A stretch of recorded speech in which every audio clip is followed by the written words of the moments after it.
नमस्ते दोस्तों। देखिए, हमें कमेंट्स में एक सज्जन ने लिखा है कि टाइफाइड के ऊपर वीडियो जारी किया जाए, तो हमें उस वक्त समय नहीं था, इसको हम आज जारी कर रहे हैं।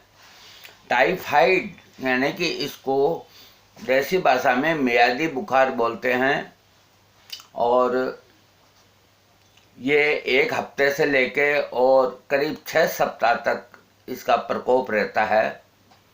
और आजकल दवाइयाँ खूब इसकी है एलोपैथिक के अंदर, तो वो कंट्रोल कर लेती है, लेकिन बहुत बार ये रोग बिगड़ जाता है और बार बार होता है।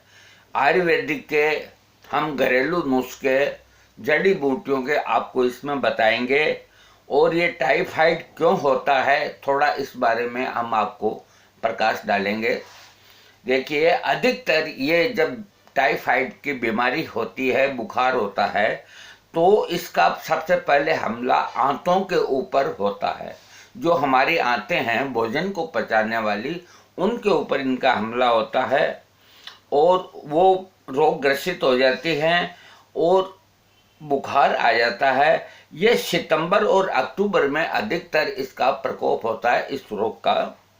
और दूध और कई तरह के खाद्य पदार्थों के साथ में एक प्रकार का जो जीवाणु होता है उसको एबेटिस बेसिलस या बेसिलस टाइफोसस के नाम से जाना जाता है। ये शरीर के अंदर प्रवेश कर जाता है और रोग को उत्पन्न करता है।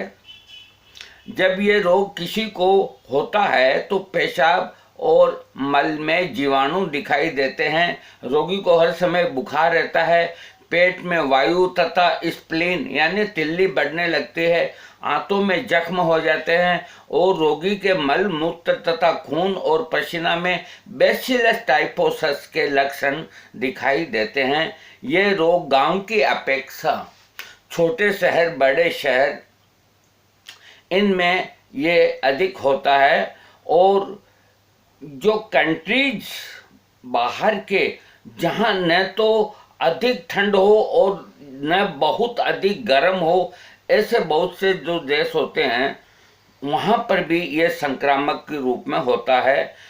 तो नालियों की सफाई वगैरह होनी चाहिए। ये जीवाणु इसका फैलता है और जवान लोगों को ये टाइफाइड की बीमारी अधिक होती है बनिस्बत बच्चों के। जवान आदमी पे इसका असर ज़्यादा होता है, उनको टाइफाइड ज़्यादा होते हैं। और जो शक्तिशाली होते हैं, शरीर के अंदर मजबूत होते हैं, उनको भी इस रोग का हमला होता है। ये संक्रामक है, ये एक दूसरे को फैलने वाला रोग होता है। और इसके अलावा बच्चों को ये रोग कम होता है, कभी कभी ठीक होने के बाद फिर यह बार बार हो जाता है। ये बीमारी एक बार टाइफाइड ठीक होने के बाद में फिर बार बार हो जाती है। और इसका जीवाणु का जो रूप है एबेटिस बेसिलस टाइफोसस है। ये जीवाणु गतिशील, बहुत बारीक और सूत के समान होता है, जिसको सूक्ष्म दर्शक यंत्र से ही देखा जा सकता है। इसका जो जीवाणु इतना बारीक होता है और ये 1 सप्ताह से 6 सप्ताह तक हमने आपको पहले बताया इसका वो रहता है जोर। और गर्दन के पीछे और सिर के अंदर और पिछले भाग में अधिक दर्द रहता है, कमजोरी आती है, रोगी को नींद नहीं आती है, ठंड लगती है, हर समय बुखार बना रहता है। इस तरह के कई लक्षण, बेचैनी और ये इस तरह का होना। इसके अलावा तंद्रा रहती है, होठों पे कालापन आ जाता है, नाक और मुंह और कंठ के अंदर ललाई आ जाती है अथवा पीलापन आ जाता है। इस तरह के लक्षण इस बीमारी के होते हैं। अब हम इसमें रोगी को 7 मोतियों का हार पहनाना चाहिए। नंबर 1, इसका जो पेशेंट होता है उसको मोतियों का अगर हार हो तो वो पहनाना चाहिए। यदि गरीबी के कारण नहीं पहना सकें तो पूरा का पूरा ध्यान रखें उसका, और पवित्रता का ध्यान रखें। वहाँ साफ सफाई रोगी के पास रहनी चाहिए। ये रोगी 21 दिन के भीतर सब अंगों पे फैल जाता है। ये रोग फैल जाता है 21 दिन के अंदर पूरे शरीर में, और रोग के सब शरीर में मोती कैसे दाने निकल आते हैं। ये छोटा और बड़ा 2 प्रकार का होता है। इसको देसी भाषा में पानी जरा, मोती जरा भी कहते हैं गांव के लोग। ये वात, पित्त, कफ, ये तीनों दोष कुपित होते हैं, तब जाकर के ये रोग शरीर के अंदर होता है आयुर्वेद के हिसाब से। और यदि इसका समय पे उपचार अच्छा नहीं हो और लापरवाही बरती जाए तो देखिए ये कभी कभी बहुत घातक हो सकता है। हाँ, तो इसके लिए सरल उपाय घरेलू और जड़ी बूटियों के हम आपको बताते हैं। देखिए, रोगी को एक तो पवित्र स्थान में रखना चाहिए, पवित्र और कोमल वस्त्र पहनाने चाहिए। पवित्र मनुष्य को रोगी की सेवा में रखना चाहिए, यानी कि उसकी जो सेवा करता है वो भी साफ सुथरा रहे। लाल कंबल या रेशम का उसको वस्त्र पहनाना चाहिए इसके रोगी को। और सुगंधित अगरबत्ती, चंदन, अगर, कपूर, इनसे कमरे को सुगंधित रखना चाहिए। और कुछ एक आध गमला रख दे हुए, हरियाली रोगी को दिखती रहे तो उसकी सेहत अच्छी रहती है। रोगी को इस रोग में बुखार बना रहना चाहिए। देखिए, इसमें बुखार हर समय रहता है और बुखार को एकदम नीचे डाउन करने की कोई औषधि नहीं देनी चाहिए, इससे नुकसान हो जाता है। देखिए, इसका इलाज है कसुम्बे को ओटाकर पिलाकर इसको देने से इसका रोग ये ठीक होता है और लाभ होता है। लौंग डालकर उबाला हुआ पानी सुबह शाम कई दिनों तक ताज़ा बनाकर पिलाना चाहिए, इससे फायदा होता है। 8 सेर पानी को तांबे के पात्र में ओटाकर 1 सेर रहने पर थोड़ा थोड़ा वो पिलाने से बड़ा लाभ मिलता है। देखिए, जो नुस्खे हम बता रहे हैं वो हर आदमी कर सकता है, वो चाहे अमीर हो चाहे वो गरीब हो। हाँ, गुलर का दूध पानी में ओटाकर पिलाने से भी फायदा होता है और निकाला ये बाहर निकल जाता है। बीमार के पीने के पानी के बर्तन में खूब कला के बीजों की पोटली बनाकर डाल देवें और बिस्तर के ऊपर भी खूब कला के बीज बिखेरने से घबराहट और बेचैनी नहीं होती है इसके पेशेंट को। और ये खूब कला वनौषधि पंसारी के यहाँ खूब सस्ती मिलती है। खरगोश की खाल को पानी में उबालकर उस पानी को पीने से भी इसमें आराम मिलता है। देखिए, ये नुस्खा न करें। देखिए, जो पुस्तक में लिखा है वो हम बोल दिया है, लेकिन ये अब इस जमाने में संभव नहीं और न कोई करें। हाँ, इसके अलावा जावित्री, जायफल, पीपर, काली मिर्च, सौंठ, इन सब का आधा ये वो घासा बना के, यानी कि इन सबको पीस करके और एक कांसी के बर्तन में रख के, और उसको कांसी का बर्तन आजकल मिलता ही नहीं है, थोड़ा थोड़ा उसको मतलब चटाने से फायदा होता है। देखिए, हो तो करिए, कांसी का बर्तन नहीं मिलता। हाँ, अड़ूसा, सौंठ और बुरिंगनी, पीपर, ये 5-5 ग्राम लेकर के और इनको थोड़ा हमाम दस्ते में कूट करके और आधे पाव पानी में बॉइल्ड करके और इसके एक एक घूंट दिन में 2-3 बार पिलाने से फायदा होता है। देखिए, चिरायता, सौंठ पीस कर भी पिलाने से फायदा होता है। काला अगर, उसको चिगत करके पिलाने से भी फायदा होता है। तुलसी का रस, गोबर का रस, गाय का गोबर, जीरा और सोना मक्खी की भस्म घिसकर पिलाने से भी टाइफाइड में आराम मिलता है। बड़ के पत्ते और बाजरे का आटे का क्वाथ पिलाने से भी टाइफाइड में आराम मिलता है। देखिए, हो सकता है हमें 2 भाग जारी करना पड़े, शायद ऐसी नौबत आएगी। देखिए, सांबर का सींग, सांबर के सींग की जगह आप आयुर्वेदिक की दुकान से श्रृंग भस्म के नाम से ले आवें तो सांबर की सींग और चंदन और जीरा, नेत्र बाला, नागर बाला और चिरायता, कूड़ा, काला जीरा, गिलोय, इलायची, कमल गट्टा, इनको घिसकर पिलाने से, एक एक घूंट पिलाने से रोगी का टाइफाइड ठीक होता है।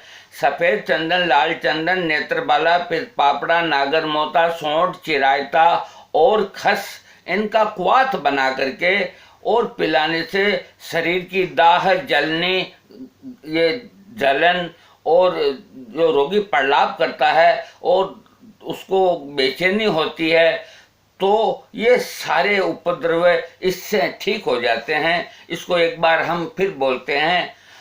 सफेद चंदन, लाल चंदन, नेत्रबाला, पित्त पापड़ा, नागर मोता, सौंठ, चिरायता और खस, इन सबको लेकर के क्वाथ बनाने का तरीका ये होता है कि जैसे आप इन सब चीज़ों को पाव भर लेकर के और 2 किलो पानी में डाल दें और 2 किलो पानी को खूब बॉइल्ड करें। जब उसका आधा किलो रह जाए तो छान के उस पानी को आधा कप दिन में 3-4 दफ़ा पिलाएं।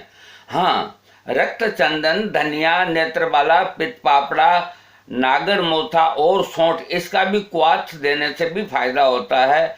वन तुलसी, कपूर कचरी, नागर मोथा, सौंठ, पित्त पापड़ा, इनका क्वाथ पिलाने से भी टाइफाइड शांत होता है।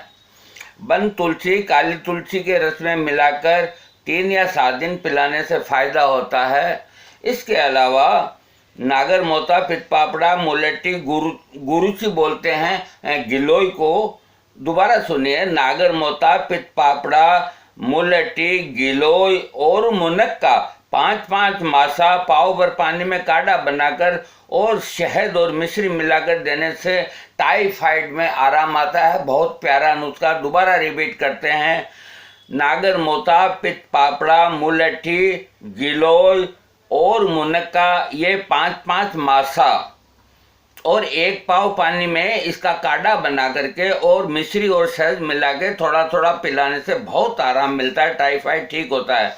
खूब कला, गाजवा, बनफशा, तुलसी, ब्राह्मी, सौंठ और मिर्च का जहाँ नाम आता, काली मिर्च लें, पीपर, मुलट्ठी और हाँ, इन सब का 3-3 मासा और अमल ताश का गूदा 6 मासा, इनको लेकर के पाव भर पानी में उबाल करके और वो 100 ग्राम रह जाए तो थोड़ा पिलाने से ये टाइफाइड ठीक होता है। इसको हम फिर एक बार और बोलते हैं, जिसे हम दोबारा बोलते हैं, वो नुस्खा कर लीजिए। हाँ, खूब कला, गाजवा, वनफशा, तुलसी, ब्राह्मी, सौंठ, काली मिर्च, पीपर, मुलट्ठी, ये 3-3 मासा और अमलतास का गुदा 6 मासा, इन सबको लेके 250 ग्राम पानी में बॉइल्ड कर लें और 100 ग्राम रहने पर छान करके और उसमें शहद मिलाकर पिलाने से टाइफाइड ठीक होता है।